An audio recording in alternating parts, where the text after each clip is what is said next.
Ibi n'ibindi bigambirwe akendera ekiterane Eminyeeto. Wana mukuru wa Rugazi Catholic Parish nagira ngo okutambura omuhanda gwa Ruhanga korumo emigisha.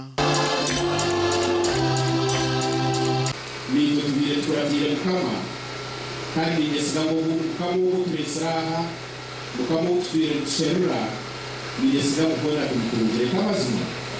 kongere kumutero ili ndani kozesta kozerwaha zitembeze mkono mbali kwa mwai kunde wenyecho hanuya tuyeruchanga mwako ya mirowizo kwa kasta necho kujeba necho kutanzira kushaba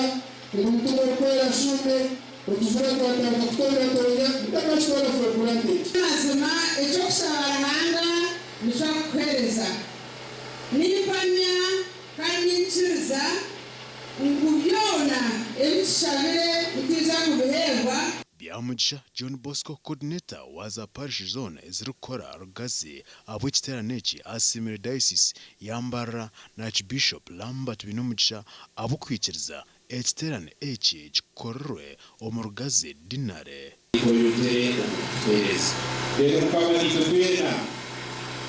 ahabupende mushomogu Ben Bataringaya all director w'ekitongore ky'empabwezi ekya COVID omu Rubirizi district nawe hariho obutumwa obwahiriza abona abekiri mu kiterane eki. Abagabo ba kabiri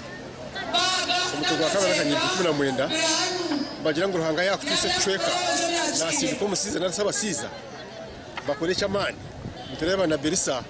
bamusindika mu kibuga ecyabekirwa mizi gasisikire nitakarta kweza kuyizire ekibuga cyacuka mizi gabaje ko mushomo wegisa abantu ibintu bingi ecyo kubanza batwegise okugendera mu mushana nicyo tubakugasa ko kubanza ngo abantu tubo mushana umwegesa abadayisize turi kuje kwegesa abanyudo amasiko twine no kugira ngo abantu bakwasubuho kandi bahinduka Gasha kwa Ramadan aba TV West.